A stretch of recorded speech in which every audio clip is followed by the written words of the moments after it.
Hi there, thanks for joining me. So today we're going to do a top 10 video for the game series that I own the most games in. Now, some caveats. I'm not including Welcome to Be a Carrot, which I do have a lot of games in, because I just made a video about that collection not that many videos ago. I also just wanted to chat for a little bit, so if you're just interested in this content, scoot ahead a couple minutes and, we'll get right into that.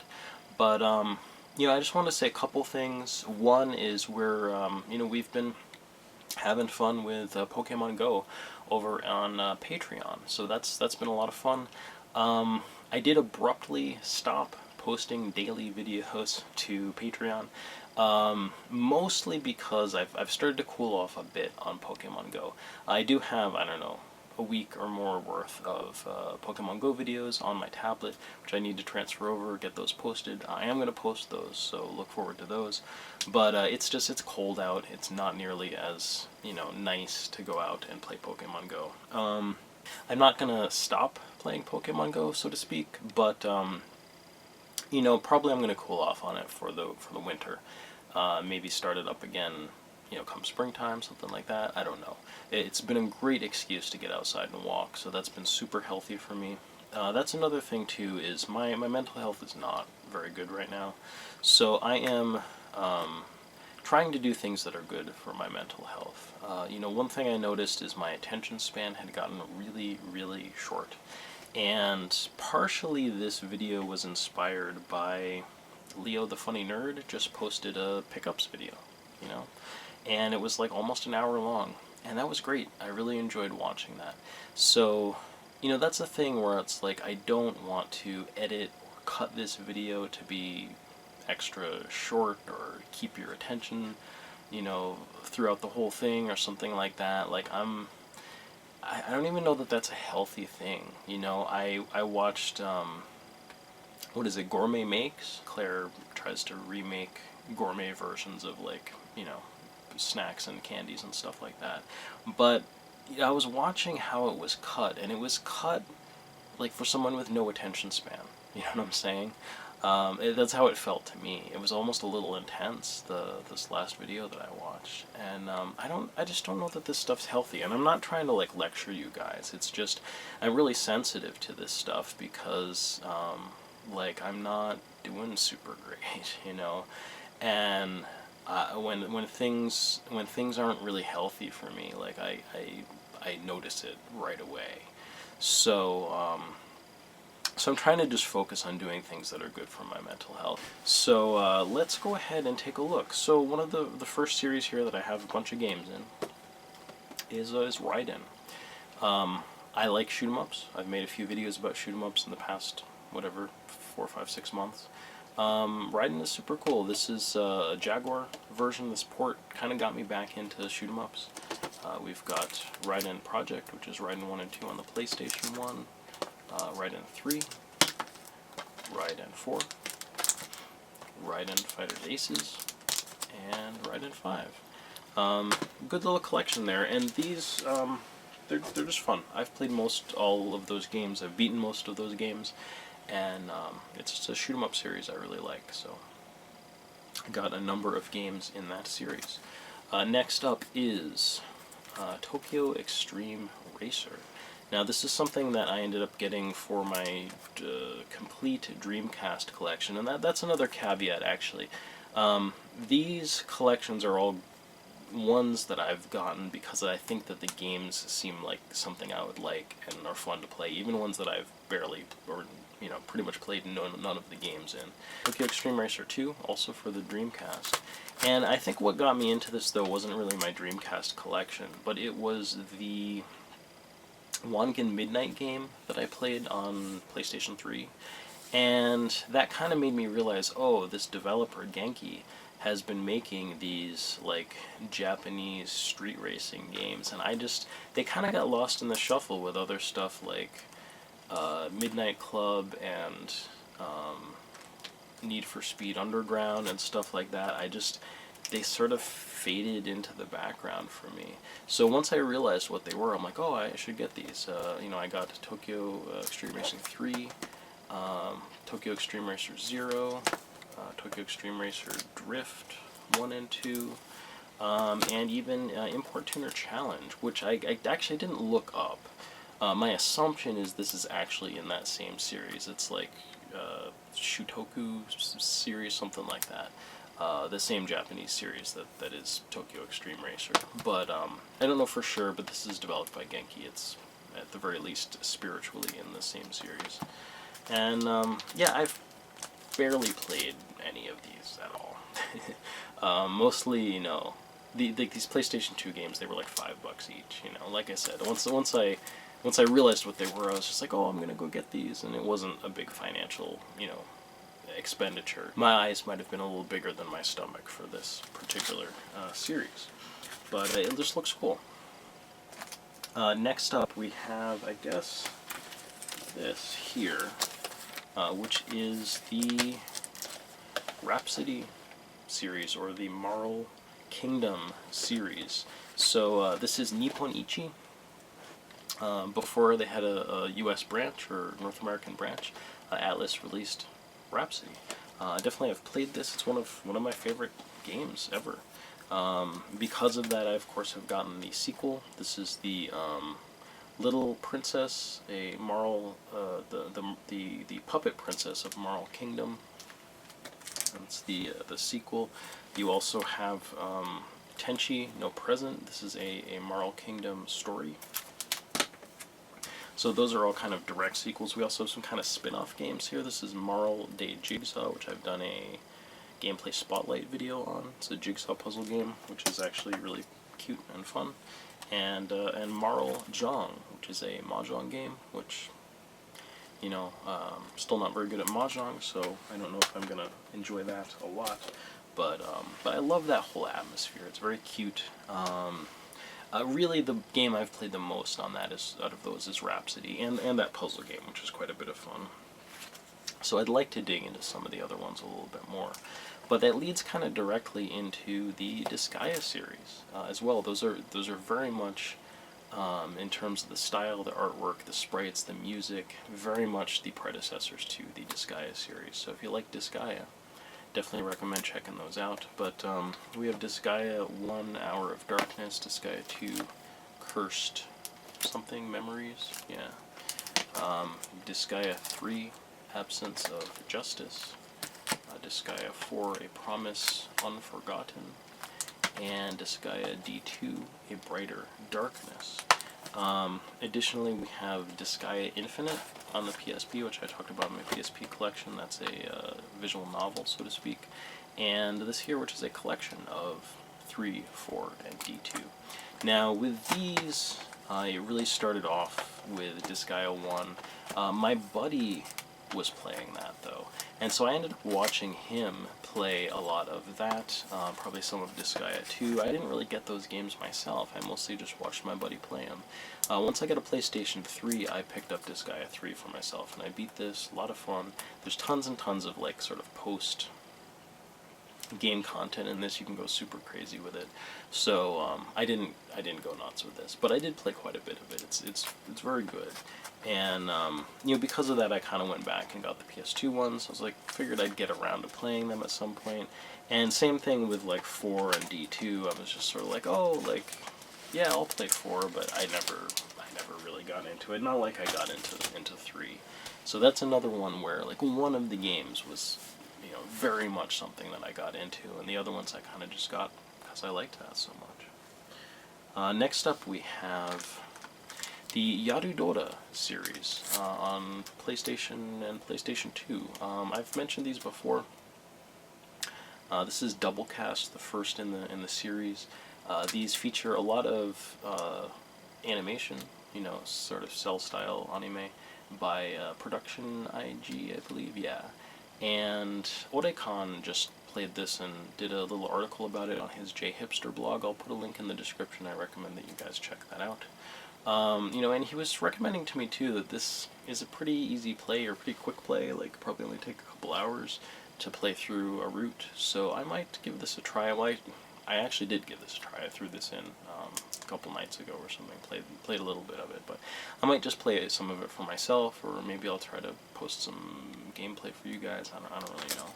But anyway, that seems cool. And you know, I've loved the idea of this series so much as these sort of anime-heavy adventure games, basically Japanese-style adventure games, sort of a play, sort of almost like a digital comic kind of thing. In this case, like a digital drama. That I've gotten tons of games in this series. We have Yuki Wari no Hana. I've not really played that. Here is Sampaguita or Sampagita. That seems like a cool game. This one actually has character designs by Masamune Shiro. It might look a little familiar to you. I do have this this cool kind of guidebook with a CD-ROM and stuff, everything for that. We have Kisetsu O Dakishimete, I believe. That's the fourth one in the series. And then we've got stuff like Scandal. This is another You-dota game. And the Blood games, Blood the Last Vampire. There are two games in this series. They're also part of the You-dota series. So definitely, and it's just, I mean, it sort of runs the gamut from like original games with like animation from Studio IG to like studio or production IG, like anime that they've made You-dota games out of. Obviously, you can see how that's kind of just seems up my alley. But I haven't gotten around to playing those. Next up, we have, of course, Final Fantasy. I have Final Fantasy VII. I've mentioned before that I have not played this game. I did watch my buddy play quite a bit of this, though, so I was introduced to it. I just didn't have a PlayStation at the time. I also wasn't a huge Final Fantasy fan. I had played Final Fantasy I on the NES and loved that game, but I never really had a Super Nintendo when that was the thing. And I think I mentioned before, like, I tried out Final Fantasy III, aka Final Fantasy VI, a little bit, and I was just like, you know, it just didn't really do it for me, I guess, at the time. And so when Final Fantasy VII came out, and I watched my buddy play it, and I, you know, played some of the mini games on it and stuff, I was like, well, this looks cool. So the first Final Fantasy that I really got for myself was Final Fantasy VIII. Now, I actually don't think I have that physically right now. I do have it digitally, the new, like, redo remaster that they have on PlayStation 4. So that's super cool. I've been playing that a little bit. And, you know, beyond that, of course, we've got stuff like Final Fantasy X, which I have beaten. That's a very good game. 10-2, which I have not beaten, but I have played a bit of, which is pretty fun. 12, which I really like. People seemed to crap on this game a whole lot when it came out, and I don't know why. I mean, I kind of know why. I think what rubbed people the wrong way is a lot of people that really did have a lot of nostalgia for those Super Nintendo Final Fantasy games, they felt left behind by this series, and that was really, they were casualties of the success of Final Fantasy VII. Final Fantasy VII was so successful, it changed the Final Fantasy series forever, and I feel like Final Fantasy VII, you know, was also kind of a continuation, an extension of the stuff that was going on the Super Nintendo. It just, you know, this just rubbed some people the wrong way. I don't know why. So it's just timing and things like that. I loved this game. I still love this game. I you know, when it came out, I played it start to finish. Just really enjoyed it. Final Fantasy 13. I enjoyed this too. I have it on my shelf in Japanese. Also, I played it in Japanese originally. It was a fun game. I liked it. I also have Final Fantasy 13-2, which I only played a little bit of. Lightning Returns. I haven't played this at all. Actually, I think I forgot to grab it on my shelf. I've got Final Fantasy 15 also, which actually might. As you can see, it might. I'm kind of going in order by how many titles I have. That might have actually bumped it up ahead of one of the next ones, but I'm not really sure. Anyway, of course, I have a lot of Final Fantasy games. I've played most of them. They're all good games. Next up, because I don't actually know which one I have more games in here, so we're gonna go with this one next, which is Metal Gear Solid. the Metal Gear series. I've shown some of these off before. This is the graphic novel, Metal Gear Acid, Metal Gear Portable Ops. So on the PSP, we've got the original Metal Gear. I played the heck out of this game. I love this game. I still love this game. It's one of my favorite games of all time. Metal Gear VR missions, I actually played a lot of this too. It's a really fun, like, I don't know, just like weird side thing. Metal Gear Solid 2, Sons of Liberty, Metal Gear Solid 3, Snake Eater. Haven't played those yet. I've got this Metal Gear Solid Legacy Collection, which is super cool. This has like pretty much most of the games that I've showed off here. Actually, I don't know if it has the PSP games on it, but it's got most of like the PlayStation 1, PlayStation 2 games. It's got the original Metal Gear, like the MSX version, I believe.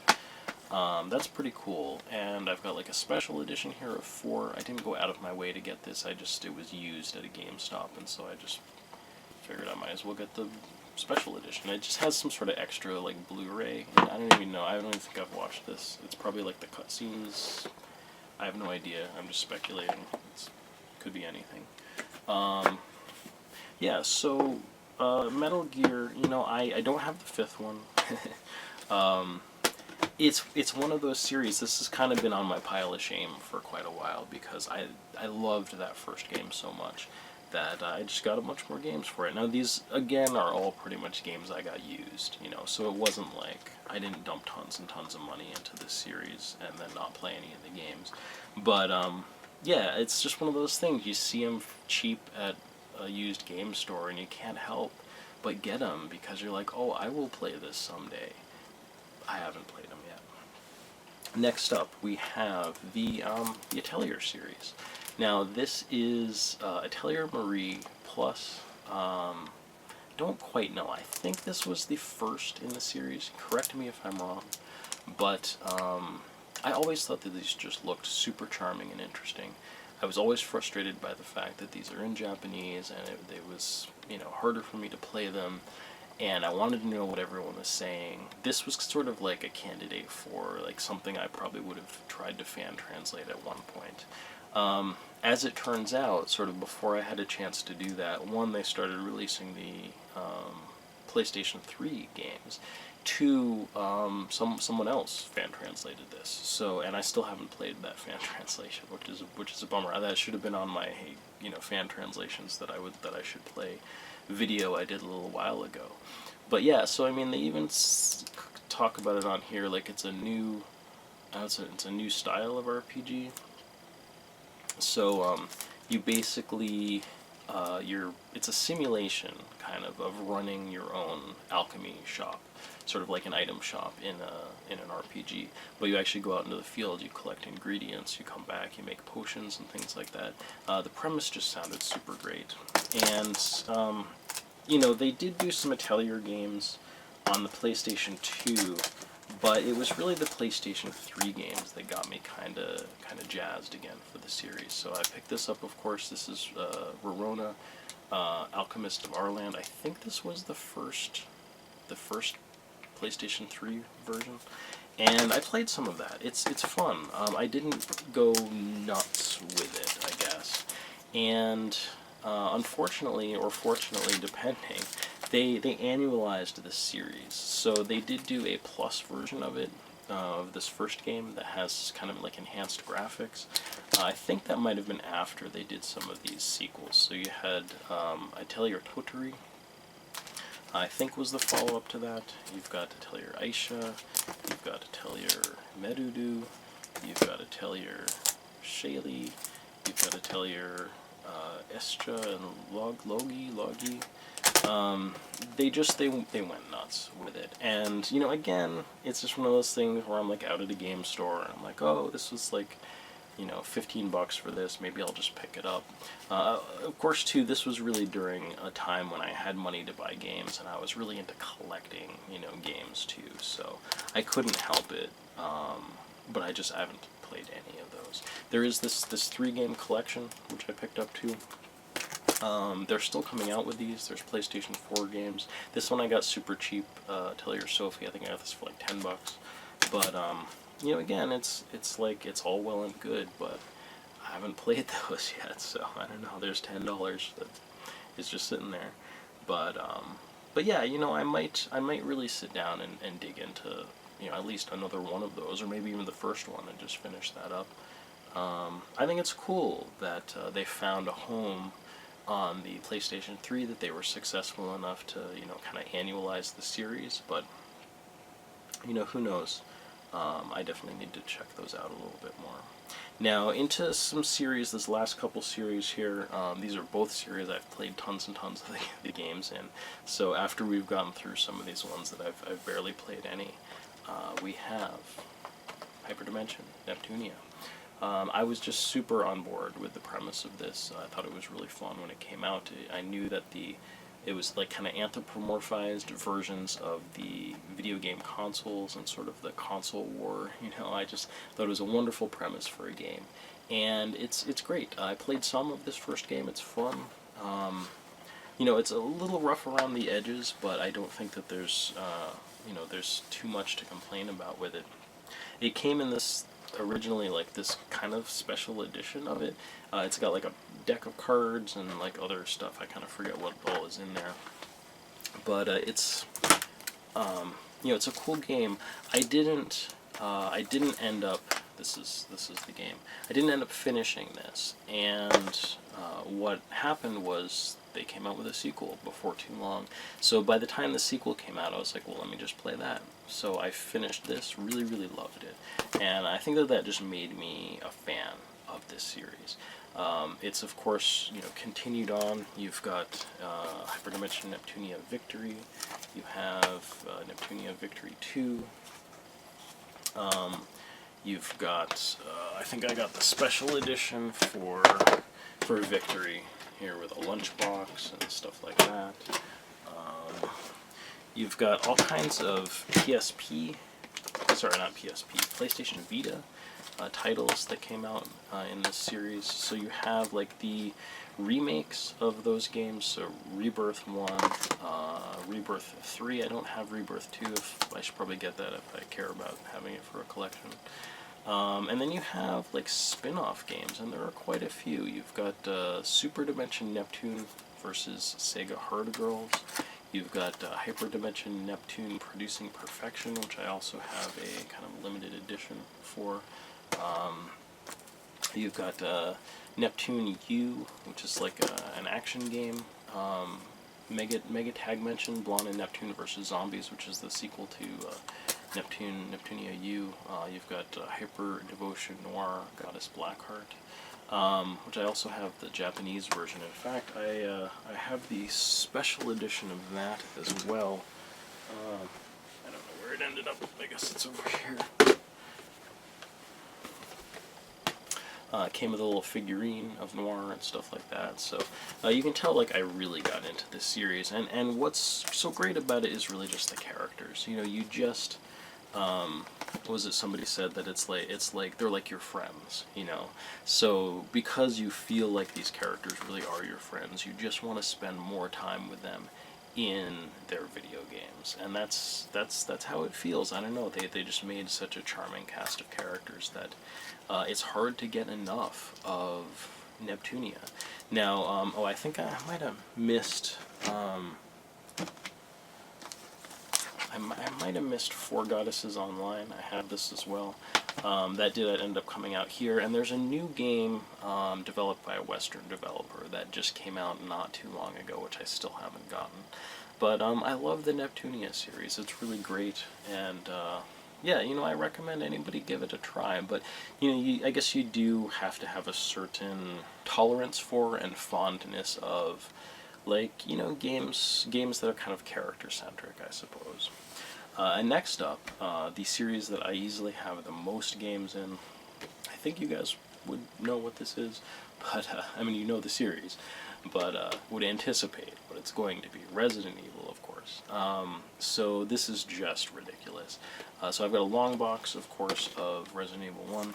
I have the short box, the dual case Resident Evil 1. I have Resident Evil Director's Cut, this is the first Resident Evil 1 that I played, but the first Resident Evil I played was Resident Evil 2. I had to go back and get one. And it's interesting, I barely ever play the director's cut. I usually just play the original cut. I, of course, have Resident Evil 2 on the Dreamcast. This is one of my favorite ways of playing RE2. Resident Evil 3 on the PlayStation 2. We have Resident Evil 3 on the Dreamcast. There are also great versions of 2 and 3 on the GameCube, which I don't have. Resident Evil Code Veronica on the Dreamcast, which was a great release. You also had, if I can find it here, Code Veronica on the PlayStation 2, which actually was the first way I finished Code Veronica. And this has like a little bit of extra content to it. It's not very much. You have Resident Evil Remake on the GameCube. Ashamed to say I've not played this still yet in any form. Resident Evil 0, I've played this a whole bunch. Resident Evil Outbreak, I really kept trying to play this and I just always stop at the same point. I don't know what it is. Resident Evil Outbreak 2, haven't really played that. Resident Evil 4, of course, this was also on the GameCube. I don't think I have the GameCube version, but, you know, these games, too, like, I have this digitally on PlayStation 3, I have Code Veronica digitally on PlayStation 3, I've played those. I think I have Resident Evil 3, maybe even 2 and 1, also digitally, so I can play them on the Vita and things like that. We have Resident Evil 5. I've got this nice steelbook version, which is part of a collector's edition that one of my buddies got for me. That is just still one of the best gifts I've ever received. This is it's a cool collector's edition. And I love this game. I love Resident Evil 5. I think it's really great. I have the gold edition of Resident Evil 5. This has basically the extra DLC and stuff like that all included. You can play it with the Move, which is sort of fun. I've done that before. I think there's some that these still on my shelf. Like I've got the GameCom version of Resident Evil 2. I've got Umbrella Chronicles. I think the 2 games for that on the Wii, stuff like that. I just have Resident Evil coming out of my ears. I did have Resident Evil, was it Revelations? Something like that. The newer ones that they did for PS3. I didn't really like those that much. Resident Evil 6, that's probably on the shelf. I think I didn't even pick it up because I just want to forget that it exists. It looked good on paper. It just was a bit of a mess. And it's tough because, like, Resident Evil 7, as a fan, it seems like another one of those Resident Evil 4 things, where it's like a bunch of people that have never liked Resident Evil before thought 4 was the most amazing thing ever. And I was kind of like, and it's great. It is a great game. But it's kind of hard being such a big fan, and then feeling like the series is like trying to cater towards, I guess, a different audience, and like does something weird that you're kind of not expecting, and then it's like, it's harder to warm up to. I really had no interest in where 7 seems to have gone. I haven't played it yet, and it's hard because the Resident Evil 2 remake seems pretty cool, but like, am I ever gonna play that? I don't know. It seems too gory for me these days. I don't know that I can play it, but I love the Resident Evil series, of course, and like I think I can still go back and play some of these old games just because I'm so familiar with them. I don't think they're gonna be too stressful for me to play, but I'd be curious to know what game series you guys have lots of games in, I guess, I feel like our whole community of people is just disintegrated, and it's too bad. It's partially because of YouTube's, policies. I think other people are feeling the effects, probably even on their well-being, too, of just feeling like, people stopped watching their channels, or whatever it is, and it's none of that stuff. It's just, it's a combination of things change and people move on, but it's a lot of this stuff is just, it's YouTube. It's YouTube wants to take YouTube in a particular direction, and it's just not as friendly to this kind of content anymore. And, I guess things change. But thanks for watching. Catch you guys later.